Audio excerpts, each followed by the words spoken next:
सोहळा आनंदाचा गजर विठुरायाचा श्री संत मुक्ताबाई यांच्या 725व्या समाधी वर्षानिमित्त भव्य श्रीमद भागवत भावकथा व संगीत तुकोबाराय गाथा चिंतन।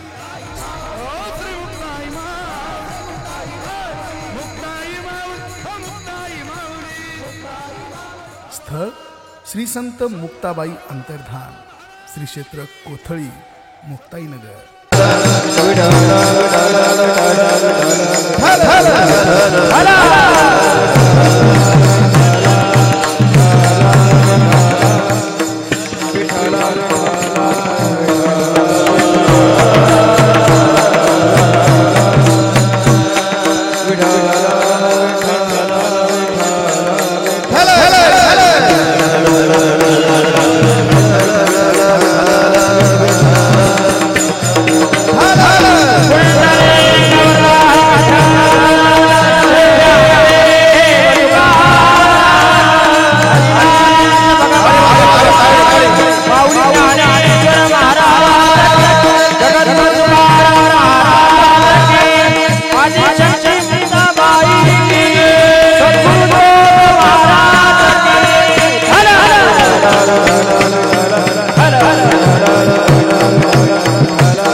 सारा विचार करा उठा उठी नाम धरा कंठी विठोबाचे, तयाच्या चिंतने निर्सेल संकट, तराल दुर्घट भव सिंधू, जन्मोनिया कुळे वाचे स्मरे राम, धरी हाची नेम हरणिसी, तयाच्या चिंतने निर्सेल संकट, तराल दुर्घट भव सिंधू, तुका म्हणे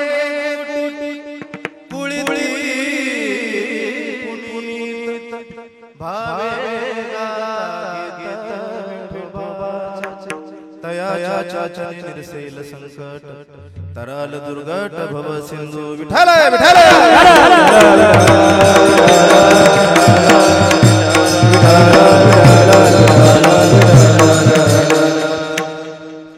अजम रुक्मिणी प्राण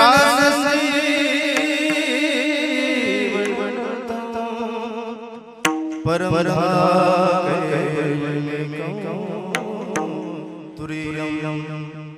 प्रसन्न देव परब्रह्मलिंगं गजे पांडुरंगा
विधींद्रादिदेवे सदा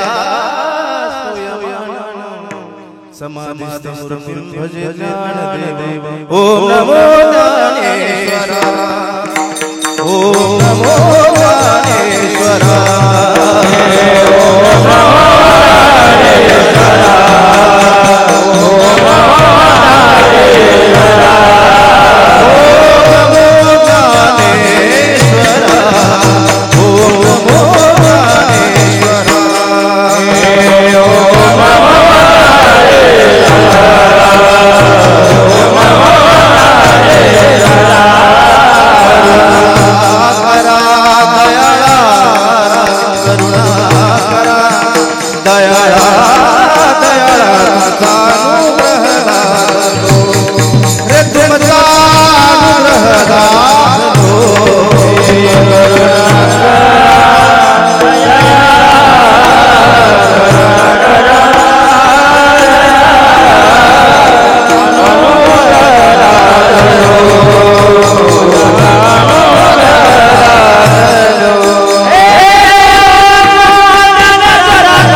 गणपति जी बजरंगी बल जी ससुरू दीजिए इतना तो करना स्वामी जब प्राण से मिले गोविंद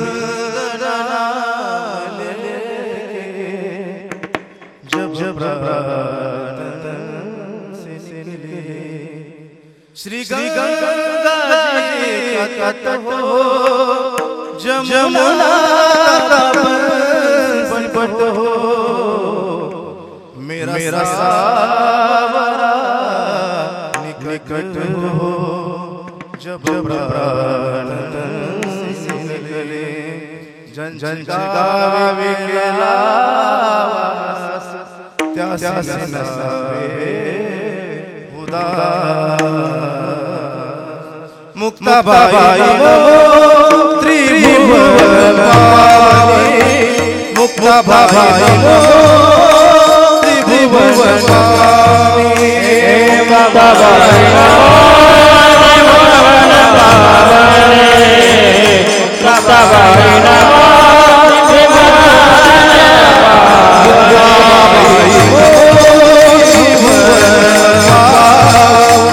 बाई मुक्ता बाई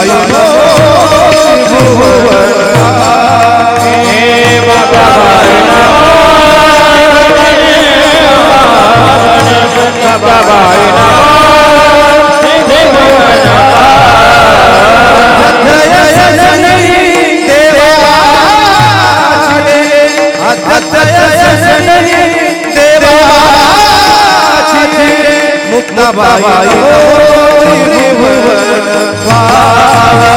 मुक्ता बाई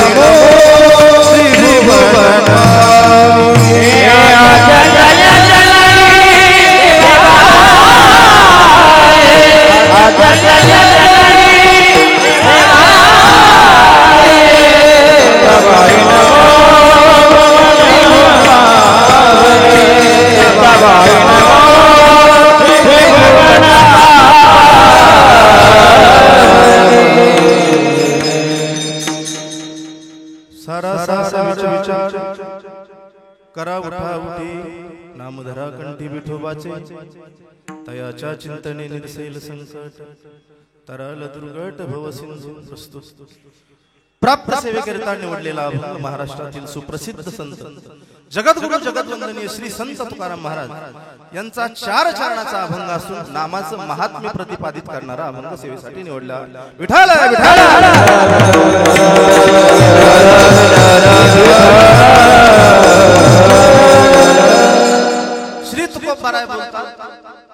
मानवी देहाला जन्माला आल्यानंतर सार काय आणि आसार काय याचा त्वरित किंवा ताबडतोब तुम्ही विचार करा आणि तुमच्या कंठामध्ये भगवान श्री पांडुरंगाचं नाम धारण करा. नामधरा कंठी विठोबाचे की काहोत होत बराय. भगवंताचं नाम कंठामध्ये धारण केल्यानंतर त्याचा फायदा काय होईल तर खूप बराय बोलतात. तयाच्या चिंतने निरसेल संकट तराल दुर्गट भव सिंधू. त्याच्या चिंतनानं त्याच्या मननानं त्याच्या भजनानं तुमच्या जीवनातील संकट नाही अशी होती आणि जन्म मरणाचा भयानक अवघड असणारा भवसागर तुम्ही सहज पुढे तुकोबाराय बोलतात. जन्मोनिया कुळे वाचे स्मरे राम धरी हा चिनी हरनिसी. आता तुम्ही मानवी जन्माला आलाच आहात तर भगवंताचं नाम तुमच्या कंठामध्ये धारण करा. त्याचा फायदा पुढे तुकोबाराय बोलतात. तुका म्हणे मोठी कुळी ती पुनीत भावे गाता गीत विठोबाचे. तुम्ही जर भावनेनं तुमचं भगवंताचं गीत गात असाल तर तुमच्या कोट्यावधी कुळाचा त्या ठिकाणी उद्धार झाल्याशिवाय राहणार नाही. विठ्ठल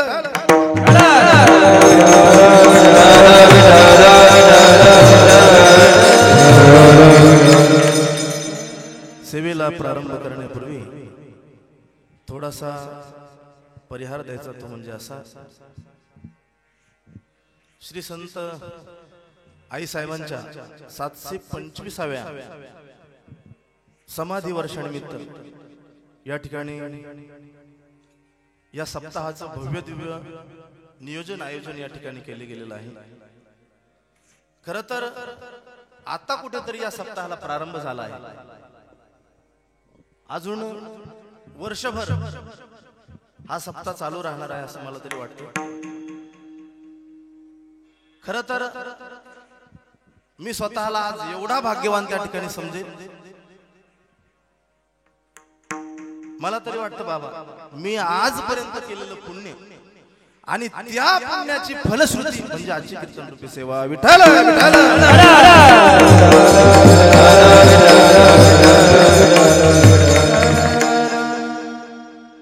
खर तर या ठिकाणी आल्यानंतर मी अगदी आई साहेबांच्या समाधीजवळ ज्या वेळेला गेलो त्यावेळेला खरोखर भारावून गेलो. एवढी प्रसन्न हे स्थळ आहे, एवढी प्रसन्न ही समाधीची जागा आहे.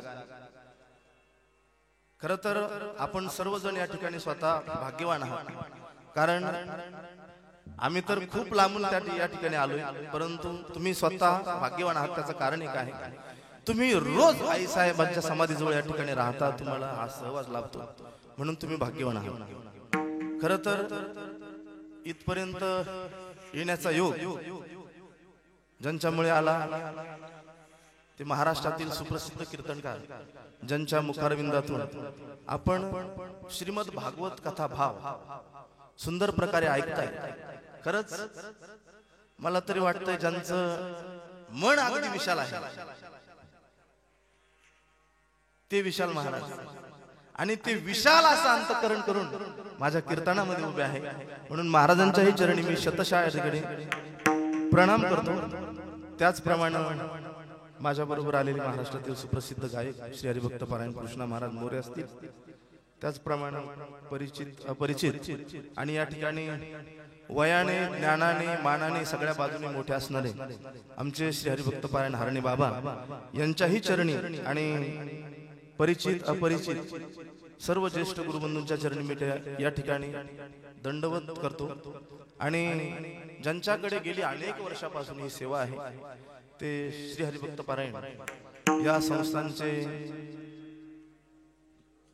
व्यवस्थापक श्री हरिभक्त पारायण उद्धवजी महाराज या ठिकाणी बसलेले आहेत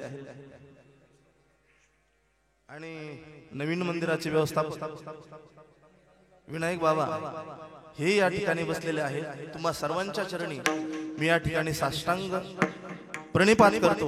आणि ज्या YouTube चॅनलच्या माध्यमातून सर्व महाराष्ट्रांपर्यंत ते आपला सप्ताह या ठिकाणी दाखवतायत ते माझी माऊली चॅनलचे आमचे भाऊजी त्यांच्याही चरणी मी या ठिकाणी साष्टांग प्रणिपात करतो आणि माझ्या अभंगाकडे वळतो. विठ्ठल विठ्ठल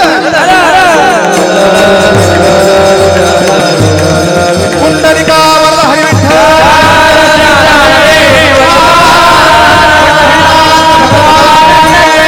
माऊली काळे गणपती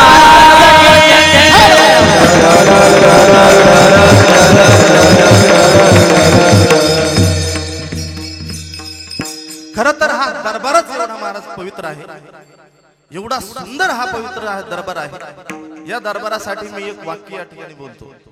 कळलं तर टाळ्या वाजवा, नाहीतर जिल्हा परिषदच्या निवडणुका जवळ आलेल्या असेल. दरबार में आई साहेब मुक्ताई के दुख दर्द मिटाए जाते हैं. अरे दुनिया के सताए लोग यहाँ सीने से लगाए जाते हैं. अत्यंत पवित्र असा दरबार आहे. खर तर या दरबारामध्ये येऊन माझ्यासारख्याने आई साहेबाविषयी बोलण्याचा माझा अधिकार नाही, परंतु थोरा मोठ्यांच्या मुखातून जे काही थोडंफार ऐकलेलं आहे ते प्रामाणिकपणे मांडण्याचा प्रयत्न करणार आहे. विठाल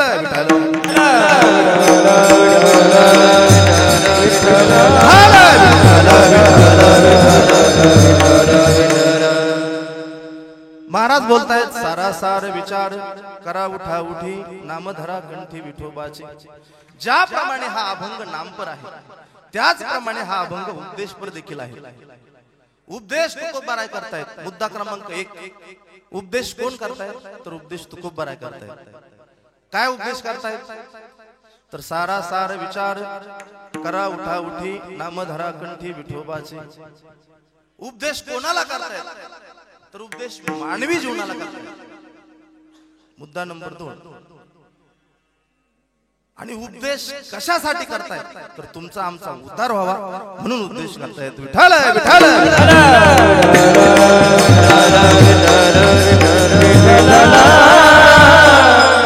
उपदेश करणारे तुकोबाराय आहेत. खर तर एखाद्याला उपदेश करत असताना तेवढी ताकद तेवढी क्षमता आपल्यामध्ये असावी लागते, नाहीतर तो उपदेश त्या ठिकाणी उपदेश ठरत नाही. तुकोबारायांचा अधिकार आपण जर पाहायला गेलो तर आणू रेणू या तुकडा तुका आकाश एवढा तुकोबारायांचा अधिकार आहे. तुकोबाराय उपदेश करतायत. नाहीतर आम्ही तुम्ही संसारात एकमेकाला उपदेश करतो.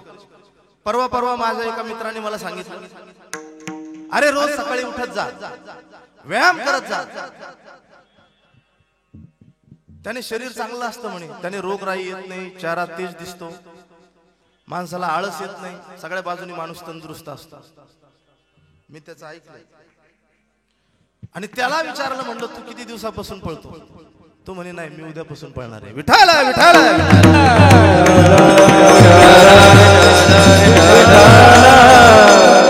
एखाद्याला आपण उपदेश करत असताना सहज करतो, परंतु तेवढा अधिकार आपल्या नसल्यामुळे तो आपला उपदेश ठरत नाही.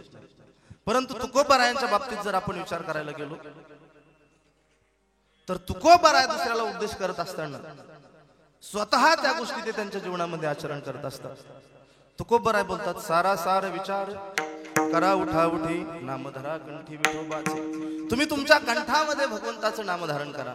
तुकोबारायांचा जर आपण विचार करायला गेलो तर आपल्याला ज्या गोष्टी सांगतायत त्या त्यांच्या जीवनामध्ये आचरतायत काय तर तुकोबाराय फक्त दिवसाच नामस्मरण करत नाही, तर तुकोबाराय रात्रीही नामस्मरण करतात. दीन राजानी हाची धन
सांगण्याच्या अगोदर स्वतः त्यांच्या जीवनामध्ये ते आचरण करतात. म्हणून तर म्हणतात ना, बोले तैसा चाले त्याची वंदावी पावले. म्हणून तुकोबारायांचा उपदेश त्या ठिकाणी फोल ठरत नाही. मुद्दा क्रमांक 2, तुकोबाराय मानवी जीवनाला उपदेश करतात. मानवी जीवनालाच का तुकोबाराय उपदेश करतायत, त्याचं कारण असं आहे, भगवंताचं नामस्मरण, भगवंताचं पूजन, भगवंताचं मनन करण्याची ताकद किंवा ज्ञान फक्त मानवी जीवनामध्येच आहे. म्हणून तुकोबाराय मानवी जीवनाला उपदेश करतायत. विठ्ठल विठ्ठल.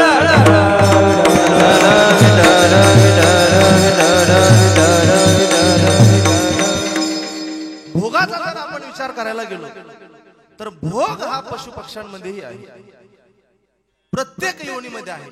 परंतु भगवंताचं भजन, भगवंताचं मनन ही एकच गोष्ट फक्त माणसा व्यतिरिक्त कोणाला करता येत नाही.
भजन आणि काही ज्ञान नाही.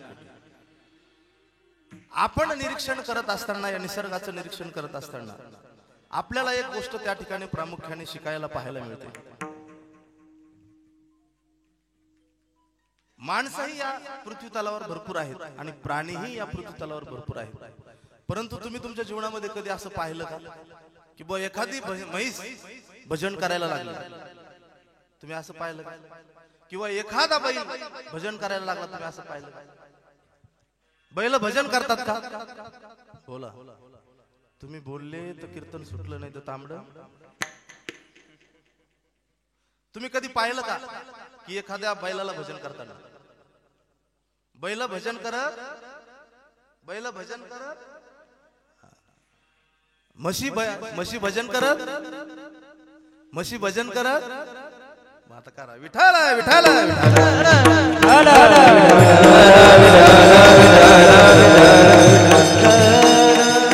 प्रामुख्याने भगवंताने तुम्हाला आम्हाला दिलेला हा मानवी देह खरं तर एक खूप मोठं सरप्राईज त्या ठिकाणी आहे.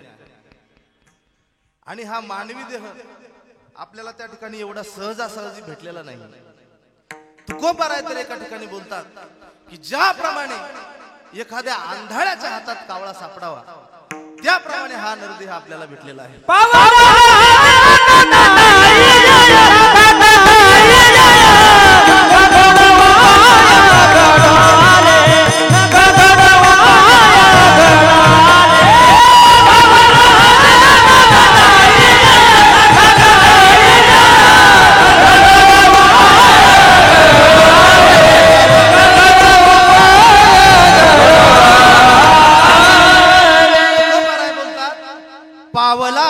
देह काकटाळल्या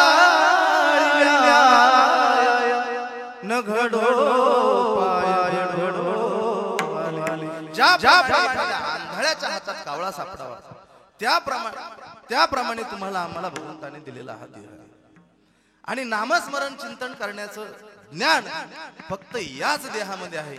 म्हणून तुकोबाराय फक्त मानवी जीवनाला उपदेश करतायत. विठ्ठल विठ्ठल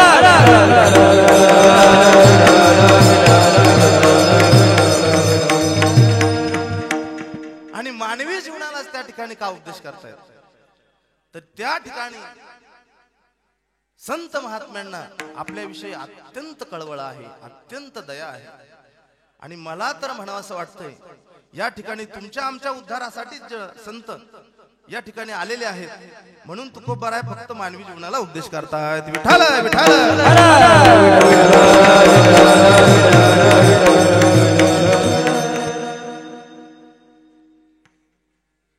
काय उपदेश करतायत तर नाम धरा कंठी विठोबाचे सारा सार विचार करा उठा उठी नाम धरा कंठी विठोबाचे. खर तर तुकोबाराय तुम्हाला मला विचार करायला सांगताय. तुकोबाराय बोलतात विचार करा. काही काही गोष्टींचा माणसाने कधी कधी विचार केला पाहिजे. काही गोष्टीचा विचार कधीच नाही केला पाहिजे आणि काही काही गोष्टीचा विचार माणसाने सतत केला पाहिजे. विठ्ठल विठ्ठल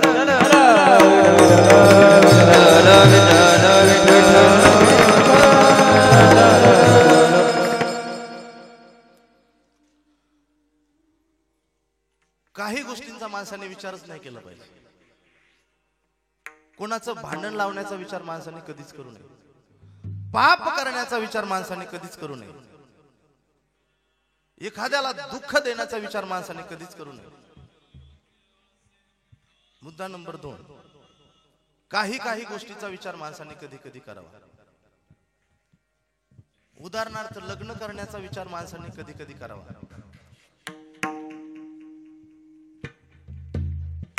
लग्न करण्याचा विचार माणसाने कधी कधी करावा, सारखा करू नये. विठ्ठल विठ्ठल विठ्ठल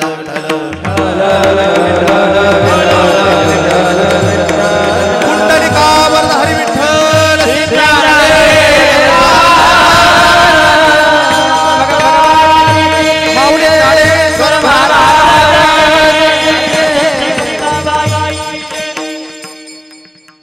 काही काही गोष्टीचा विचार माणसाने कधी कधी करावा.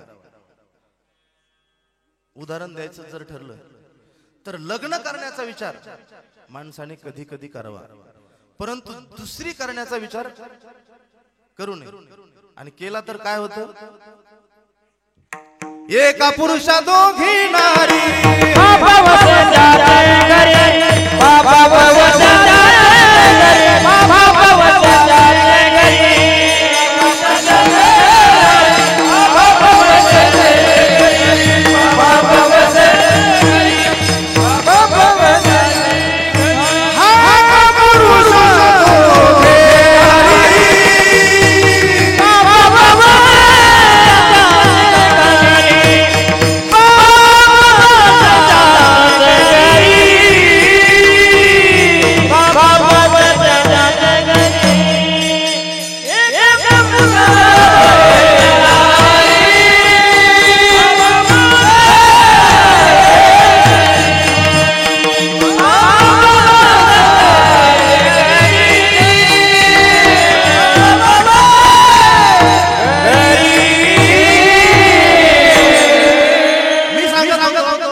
सारखा करू नये.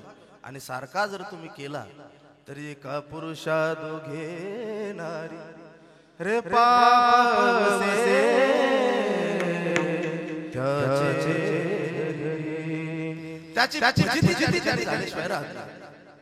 आणि काही गोष्टींचा विचार माणसाने सतत करावा.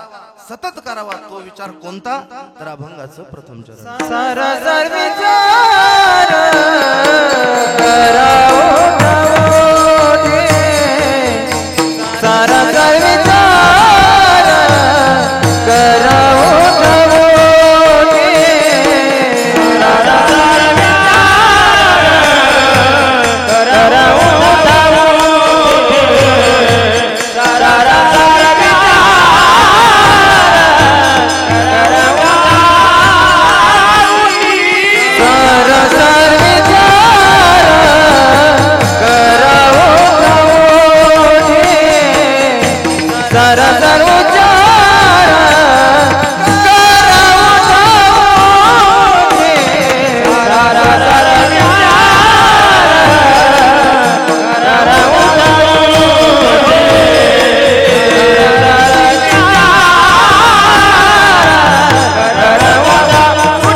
आसार काय आहे याचा ताबडतोब तुम्ही तुमच्या जीवनामध्ये विचार करा. तुकोबराय बोलतात, सारा सार विचार करा उठी नाम या जगतामध्ये जर आपण विचार करायला गेलो तर सार भगवंत आहे आणि आसार असा संसार आहे. आसार संसार म्हणल्यानंतर ज्यांचे नवीन नवीन लग्न झाले ते बाबा असे डोळे असे करून बाजू ते म्हणते, अहो एवढा आसार संसार आहे, आम्हाला तर काही वाटत नाही. पण संसाराची एक कला आहे महाराज. पहिल्या वर्षी ज्याचं लग्न होतं आणि लग्न झाल्यानंतर त्याचा एवढा आनंदात संसार चालतो. पहिल्या वर्षी लग्न झालेल्या मुलाचं जर आपण त्याच्या संसाराकडे लक्ष दिलं तर पहिल्या वर्षी नवरा बायकोला बोलतो आणि बायको नुसतं ऐकून घेते. दुसऱ्या वर्षी परिस्थिती चेंज होते. दुसऱ्या वर्षी बायको नवऱ्याला बोलते, नवरा शांत होतो. तिसऱ्या वर्षी दोघही एकमेकाला शिव्या देतात आणि सारं गाव ऐकते. संसाराचा जर आपण विचार करायला गेलो तर संसार हा नाशिवंत आहे, संसार हा जाणारा आहे. म्हणून या जीवनामध्ये या जगामध्ये सार जर काय असेल तर ते भगवंताचं नाम आहे. जसं आपण पाहतो आंब्याचा जर आपण विचार करायला गेलो तर आंब्याचं वरचं टरफल काय आहे? बोला बोला बोला. तुमच्याकडे बोलत नाही का? आमच्याकडे 2-2 वर्षाची पोरं बोलतात, विठाल विठाल.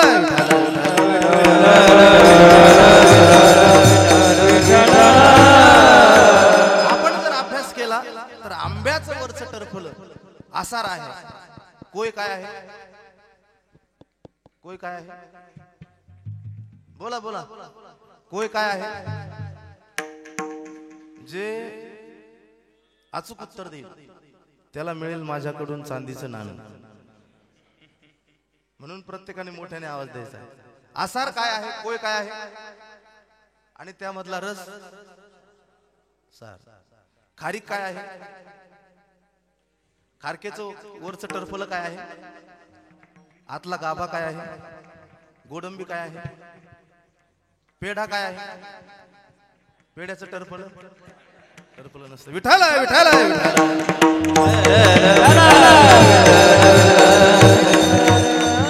ज्याप्रमाणे आंब्याचं टरफलही आसार आहे, कोयही आसार आहे आणि तो रस सार आहे, ज्याप्रमाणे खारकेचं आतलं जी गोडंबी आहे ती आसार आहे आणि वरचं जे टरफल आहे ते सार आहे, आणि ज्याप्रमाणे पेढा सगळ्या बाजूने सार आहे तसं भगवंताचं नाम सार आहे. विठाल विठाल विठाल.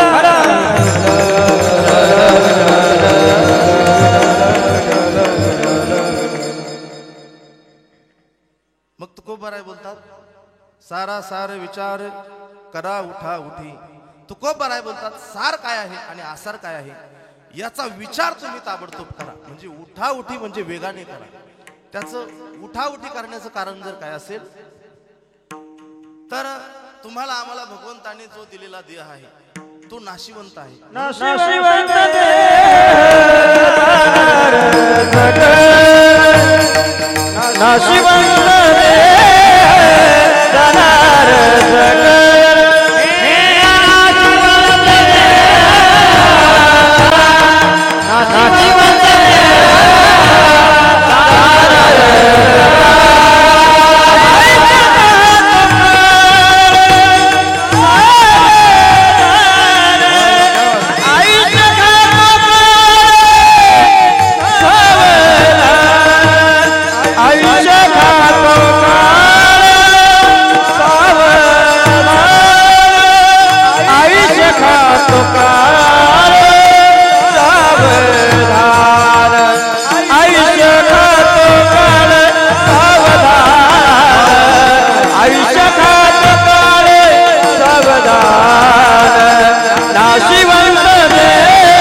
काय असेल. नाशिवंत देह जाणार सकाळ रे आयुष्य खातो साधारण. त्याचं पहिलं तर नाशवान असा आम्हाला भगवंताने दिलेला देह आहे आणि हा कधीतरी निघून जाणार आहे. आणि जाताना देवाने काय आपल्याला करार करून दिलेला नाही की एवढ्या एवढ्या तारखेला मी तुम्हाला न्यायला येईल. हा कधीही जाऊ शकतो. त्या ठिकाणी देव आपल्याला कधीही नेऊ शकतो. तुकोबराच्या भाषेत जर बोलायचं ठरलं तर तुकोबराय बोलतात, घडी घडी काळ वाटायची पार अजून किती आहे घडी घडी याच्यावर लक्ष देऊन ठेवतो. तिसरं कारण उठाउठी करण्याचं जर काय असेल तर मनुष्याला जो देह दिलेला आहे भगवंताने आहे त्याचा कालावधी अत्यंत अल्प आहे.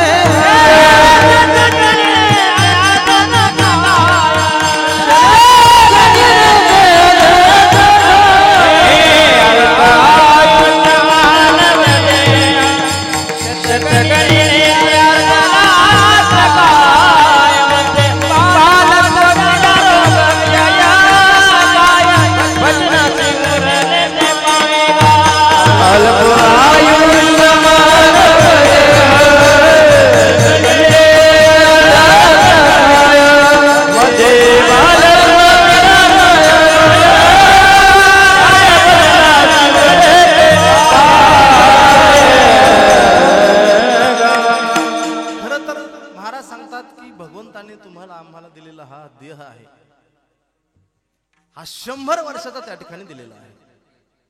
परंतु महाराज सांगतात झोपेत तुमचे 50 वर्ष त्या ठिकाणी जातात आणि झोपेत 50 वर्ष गेल्यानंतर खाली राहतात फक्त 50 वर्ष. खाली 50 वर्ष राहिल्यानंतर त्याच्यातले 20 वर्ष त्या ठिकाणी शिक्षणात जातात.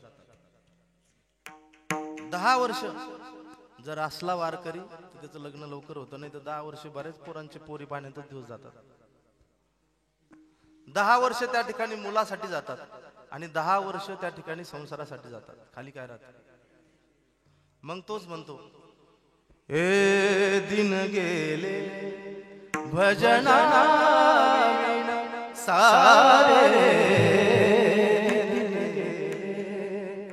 बालना रमण्यात गमविला यौवना धडण लौकिक सारे दिन गेले भजना सारे. मग खाली काही आणि ज्या वयात परमार्थ करायला पाहिजे होता त्या वयात तो करत नाही आणि आयुष्यभर मग रडत बसतो. म्हणून तुकोबाराय बोलतात की तुमच्या शरीरामध्ये जोपर्यंत ताकद आहे, जोपर्यंत तुम्ही तरुण आहात, जोपर्यंत तुमची स्मरणशक्ती काम करते, तोपर्यंत उठाउठी करा आणि भगवंताचं नाम कंठामध्ये धारण करा. विठ्ठल विठ्ठल.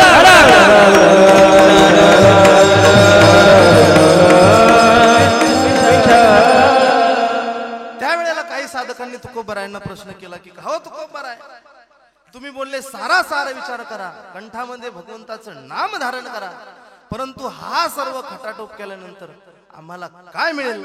त्याचं उत्तर तुकोबाराय अभंगाच्या दुसऱ्या चरणात.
असणार याचा विचार कंठामध्ये धारण करून तुमच्या कंठामध्ये भगवान परमात्म्याचं नाम जर धारण कराल तर त्याचा फायदा असा होईल, तयाच्या चिंतने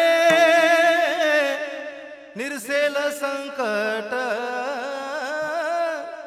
तयाच्या चिंतने.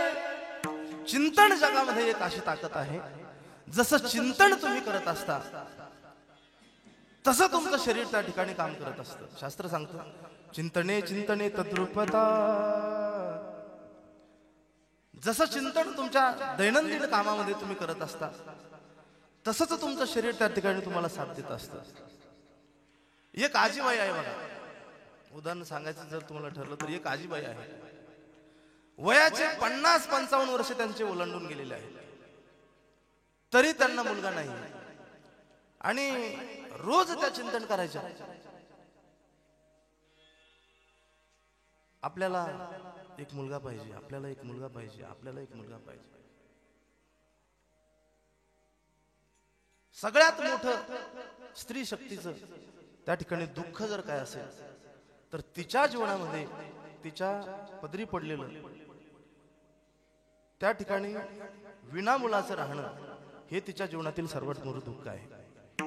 आणि त्या आजी सतत त्या गोष्टीचं चिंतन करायच्या की एकतरी मुलगा मला पाहिजे, एकतरी मुलगा मला पाहिजे, एकतरी मुलगा मला पाहिजे.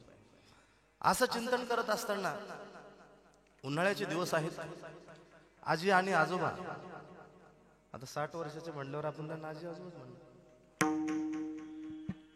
टेरेसवर झोपलेले आहेत, स्लॅबवर झोपलेले आहेत. आणि स्लॅबवर झोपल्यानंतर दिवसभर आजीने जे चिंतन केलं, मुलगा पाहिजे, मुलगा पाहिजे, मुलगा पाहिजे. त्या ठिकाणी स्वप्नात आजीला कळलं की आपला मुलगा झाला.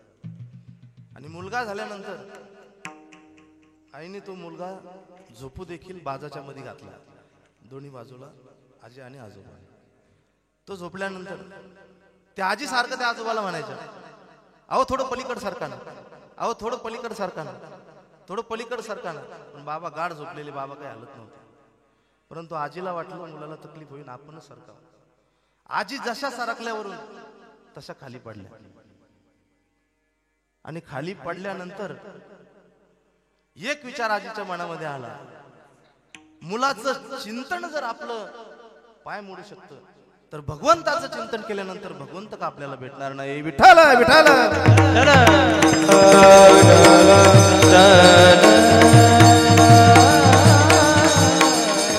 म्हणून तुकोबाराय बोलतात, त्याच्या चिंतनानं तुमच्या जीवनातील संकट नाहीशी होतील. त्यावेळेला काही साधकांनी तुकोबारायांना प्रश्न केला की हो तुकोबाराय, याच्या अगोदर कोणी त्याचं चिंतन केलं आणि कोणाचे संकट नाहीसे झाले? उदाहरण द्यायचंच ठरलं तर काही काळापूर्वी वाल्या कोळी नावाचा खूप मोठा एक दरोडेखोर त्या ठिकाणी होऊन गेला. त्याचा दैनंदिन, आता बरीचशी शिकलेली लोक बाबा म्हणतात की महाराज अनादी काळाच्या कथा आता कशाला सांगायच्या, त्यावेळी वाल्या कोळी दरोडेखोर होऊन गेला, मग त्याच्या कथा आता कशाला सांगा. मी तर म्हणेन की त्या काळात एकच वाल्या कोळी होता, परंतु आता गावागावात नाही, घराघरात वाल्या कोळी व्हायला लागले. त्यामुळे खरं तर ह्या गोष्टी सांगण्याची गरज आहे. वाल्या कोळ्याचा दैनंदिन कार्यक्रम जर आपण बघितला तर तो जंगलाच्या रस्त्यामध्ये त्या ठिकाणी येणाऱ्या जाणाऱ्या वाटसरूची अडवणूक करायचा. अडवणूक केल्यानंतर नुसता पैसे घेत नव्हता, नुसता मारत नव्हता, तर मारलं एक खडा घ्यायचा आणि रांजणामध्ये टाकायचा. हा त्याचा दैनंदिन कार्यक्रम. असे खडे टाकत असताना त्या ठिकाणी कितीतरी रांजणं खड्याने भरले. आणि खड्याने भरल्यानंतर एक दिवस भगवान श्री नारद त्या रस्त्याने जात असताना नारदांचं त्या ठिकाणी भजन चालू आहे. आपणही थोडं भजन करूया. करायचं का? नारायण नारायण श्रीमन नारायण नारायण नारायण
वाजवणारे या ठिकाणी जीव तोडून वाजवत आहेत, माग गाणारे तर तुम्ही बघतायच.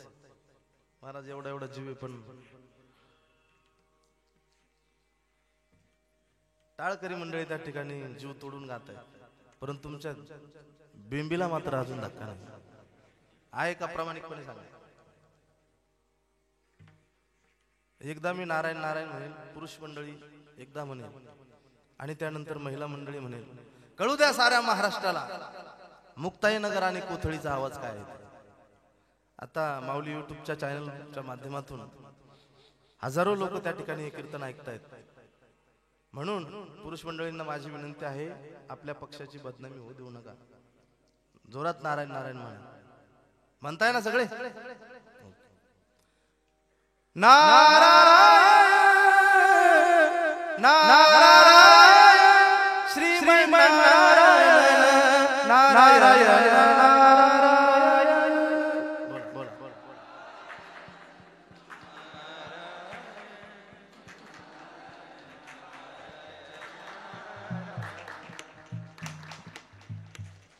जे मागून पाठिंबा देऊ नका ते त्यांचा हात काढून घ्यायला लागले. मागून पाठिंबा देऊ नका, नुसतं म्हणा नारायण नारायण श्रीमन्नारायण नारायण नारायण.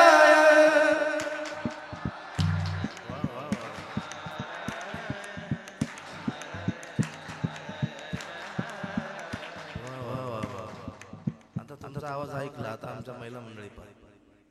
महाराज महिला महिलांचा आपण जर विचार करायला गेलो तर यांचा हात आपण कशातच धरू शकत नाही. सोनाराच्या दुकानात जा, सगळ्यात जास्त कोण? महिला. कुठं लग्नात जा, सगळ्यात जास्त कोण? सप्ताहात जा, कोण? पुढचं त्यांच्याकडून म्हणून घ्यायचं. आता बघा त्यांचा आवाज. श्रीराम जय राम जय जय राम श्रीराम जय राम जय राम.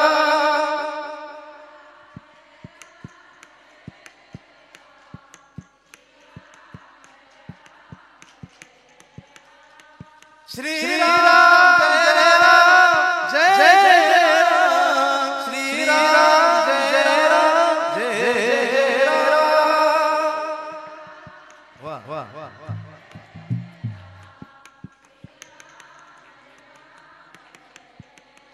हो श्रीराम जय राम जय जय राम श्रीराम जय राम जय राम.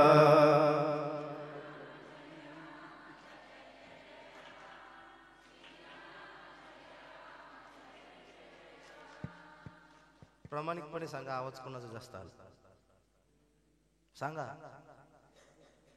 महिला मंडळीचा ना? त्याचं कारण आहे महाराज, त्या बिड्या उडत नाही, तंबाखू खात नाही. विठाल आहे विठाल.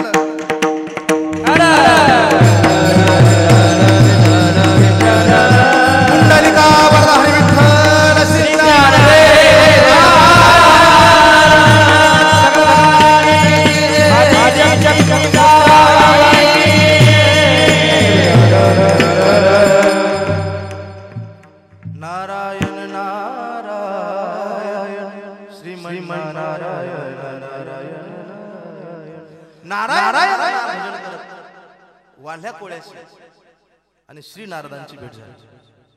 भेट झाल्यानंतर वाल्या कोळ्याने नारदाला अडवलं. हे शेंडीवाल्या थांब, कुठं चालला म्हणे? माझा जकात नाका या ठिकाणी दिल्याशिवाय मी कोणाला जाऊ देतो. नारदांनी सांगितलं, अरे माझ्या जवळ आहेच काय तुला द्यायचं? तू माझ्याकडून घेऊन घेऊन काय होणार आहे? आमचं धन तर एवढंच आहे. पायोजी मैने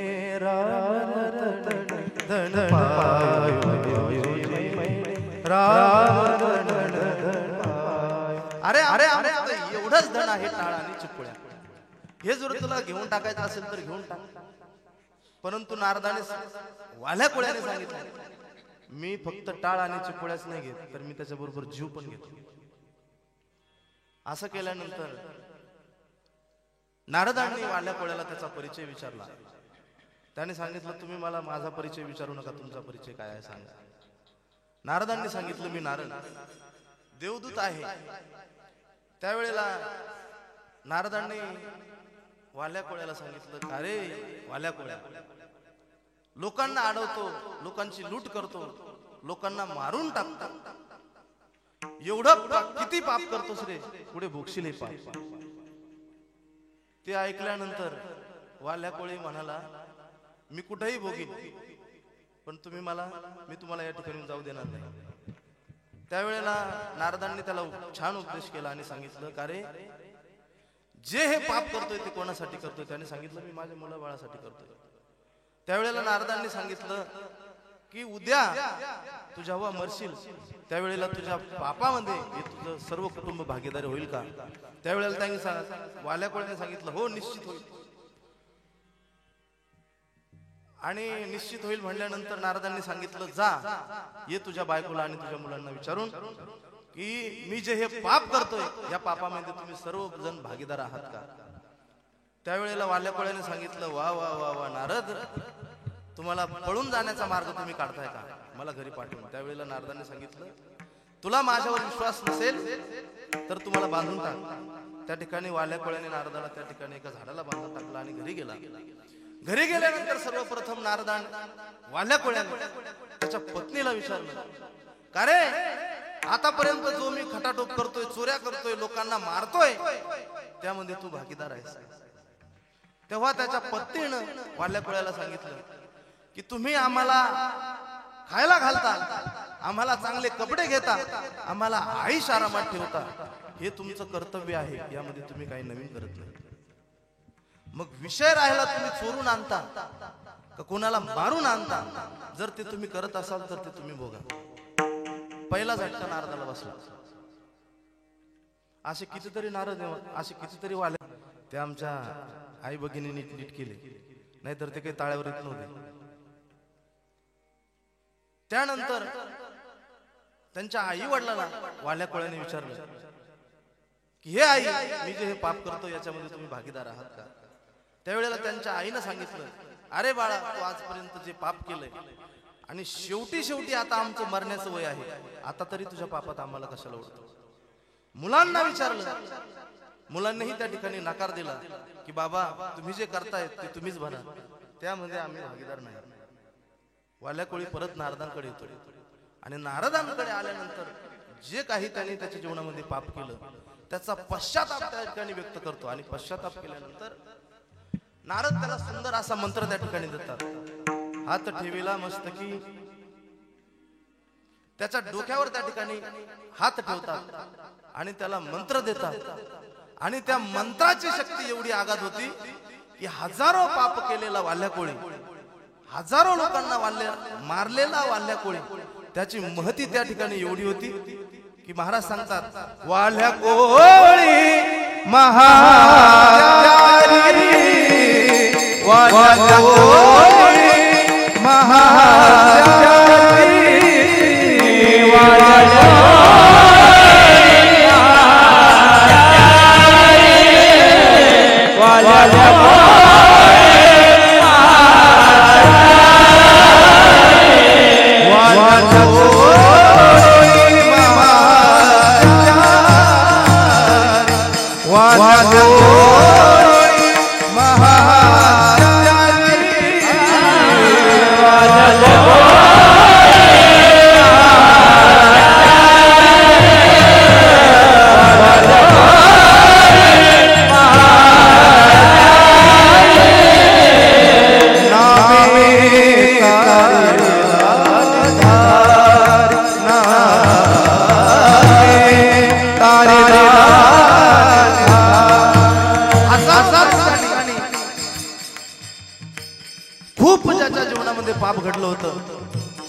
हजारो खून ज्याने ज्याच्या जीवनामध्ये केले होते, असा वाल्या कोळी त्या ठिकाणी मुक्त झाला. महाराज सांगतात, वाल्या कोळी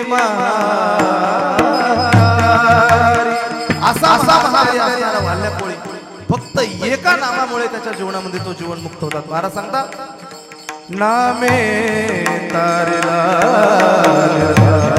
एका त्याच्या जीवनामध्ये तरुण गेला. म्हणून आपणही घेताना विठोबा घेताना रे विठोबा वरवजळी वरवजळी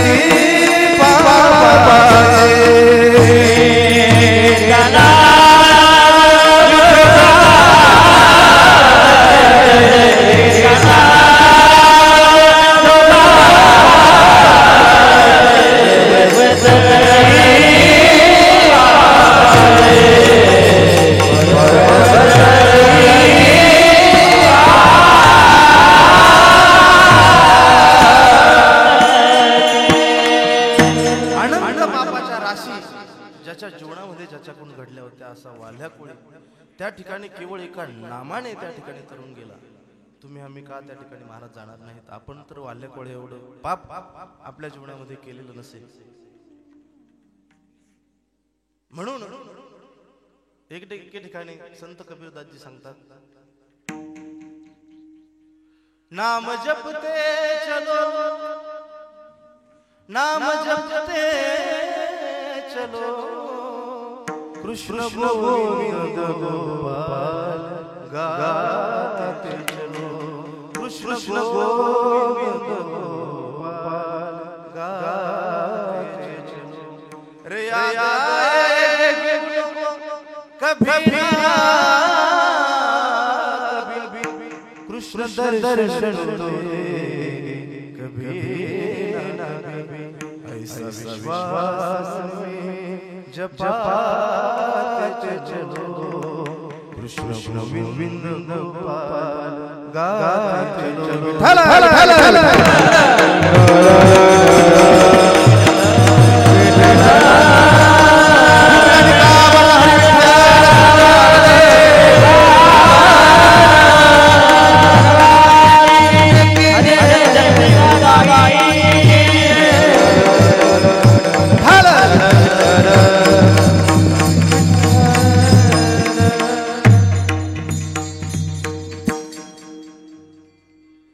एवढ्या विश्वासाने जर तुम्ही भगवंताचं गुणगान त्या ठिकाणी गात असाल तर नक्कीच तो परमात्मा तुम्हालाही त्या ठिकाणी भेट दिल्याशिवाय राहणार नाही. एवढी ताकद या नामामध्ये आहे. आणि तुम्ही आम्ही आता मानवी जन्माला आलेलो तर आहोतच. आता नाही म्हणलं काय आणि आहे म्हणलं काय आहेच आहे.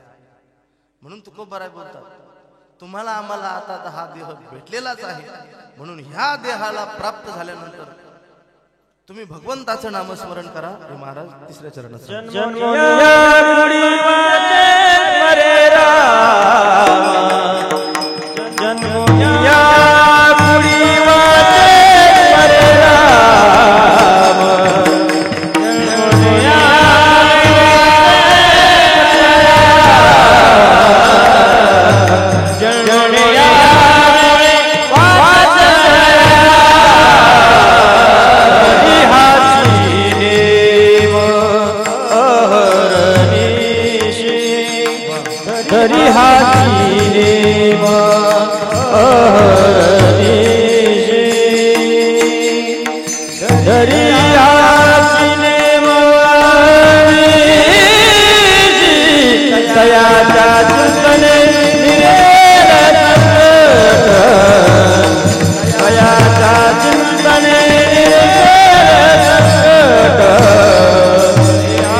तुमच्या मुखाने तुम्ही त्या ठिकाणी राम राम भजन करा.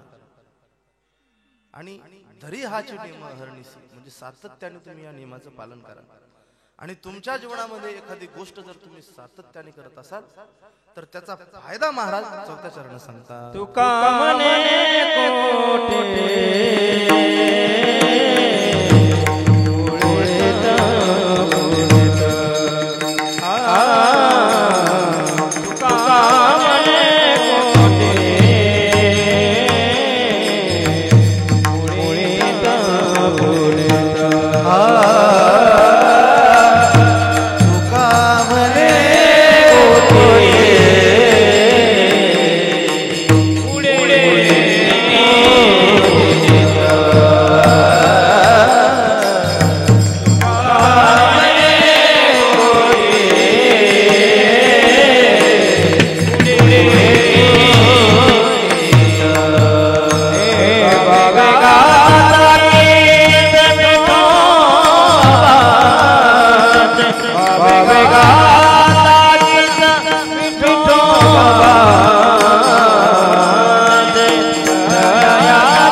सुमिरन कर ले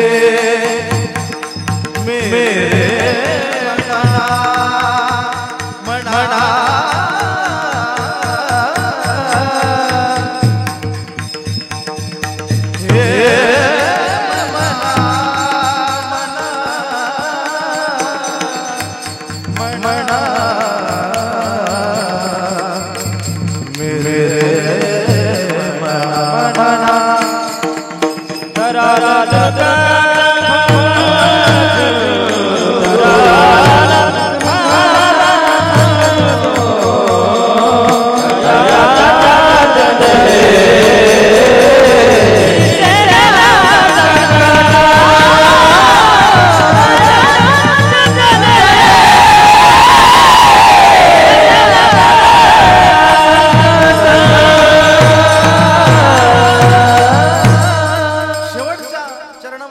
तुकोबाराय बोलतात, जर तुम्ही भावनेनं त्याचं गुणगान करत असाल तर तुमच्या कोट्यावधी कुळाचा त्या ठिकाणी उद्धार झाल्याशिवाय राहणार नाही. तुकोबाराय बोलतात, तुका म्हणे कोटी कुळीती पुनीत भावे गाता गीत विठोबाचे. तुकोबारायांनी शेवटच्या चरणामध्ये आचारसंहिता सांगितली. तुम्ही गुण गा पण मध्ये भाव ठेवा. आपलं सध्या परिस्थिती अशी आहे, तुम्ही आम्हीही भजन म्हणतो आणि साधू संतही त्या ठिकाणी भजन म्हणतात, परंतु तुमच्या आमच्या म्हणण्यामध्ये त्या ठिकाणी भाव नाही आणि साधू संतांच्या म्हणण्यामध्ये भाव आहे. भगवंताचा जर विचार आपण करायला गेलो तर तो भावाशिवाय त्या ठिकाणी आकळत नाही. माऊली सांगतात, भाव बळ्या कळे तो भावानेच त्या ठिकाणी आकळला जातो, एरवी तो आकळला जात नाही. म्हणून तुम्हाला जर भगवंताचं गुणगान त्या ठिकाणी गायचं असेल तर त्या ठिकाणी भावनेनं गा. परवा मी घरामध्ये बसलेलो असताना आमचे आजोबा त्या ठिकाणी पूजा करत होते आणि सकाळी सकाळी हरिपाठ म्हणत होते. हरिपाठ म्हणत असताना आमच्या घरातल्या मांजराने दुधाच्या पातेल्यामध्ये त्या ठिकाणी तोंड घातलं महाराज. जवळ मारायला काही नव्हतं म्हणून आमच्या आजोबांनी तिला माळच फेकून मारली. भजन तेही गातात परंतु भाव नसल्यामुळे त्यांनी त्या ठिकाणी माळ त्या ठिकाणी फेकून मारली. म्हणून तुम्ही गात असताना नुसतं गाणं चालत नाही, तर तुमच्या गाण्यामध्ये भाव अत्यंत महत्वाचा आहे. आणि हाच भाव मोठ्या श्रद्धेनं आपणही आपल्या मनामध्ये ठेवून त्या भगवान परमात्म्याचं मोठ्या प्रेमाने एकदा भजन करू. विठोबा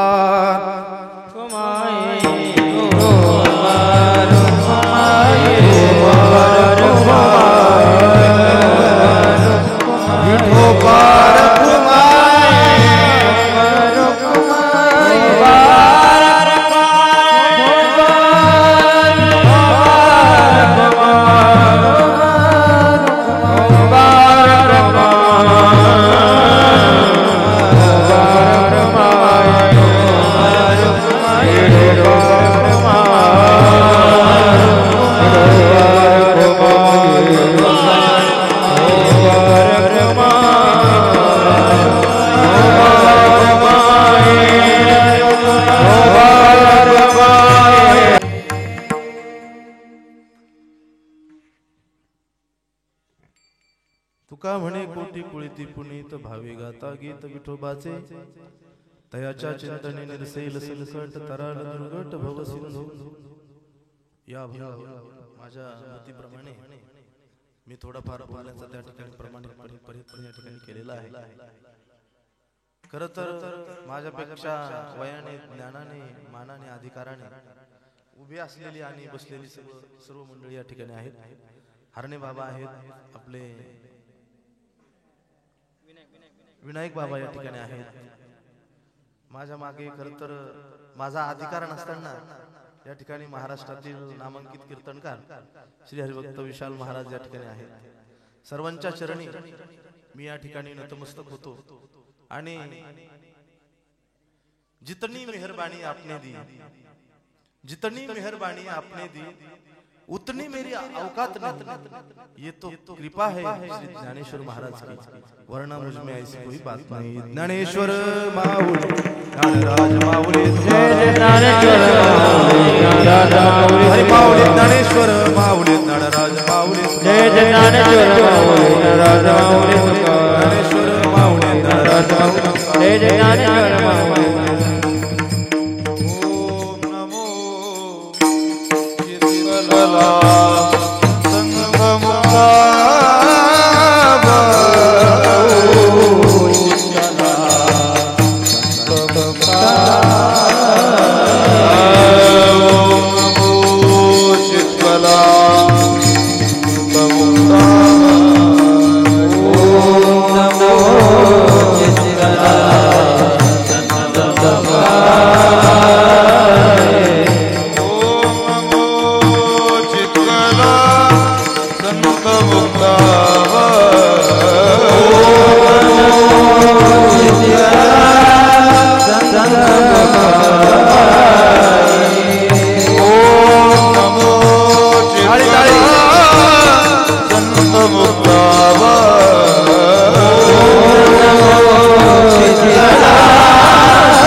विठ्ठल जय जय विठ्ठल.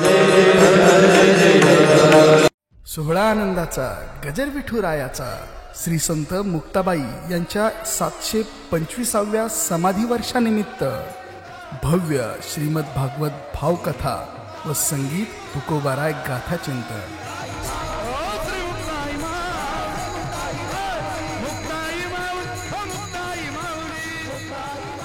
स्थळ श्री संत मुक्ताबाई अंतर्धान, श्री क्षेत्र कोथळी, मुक्ताईनगर.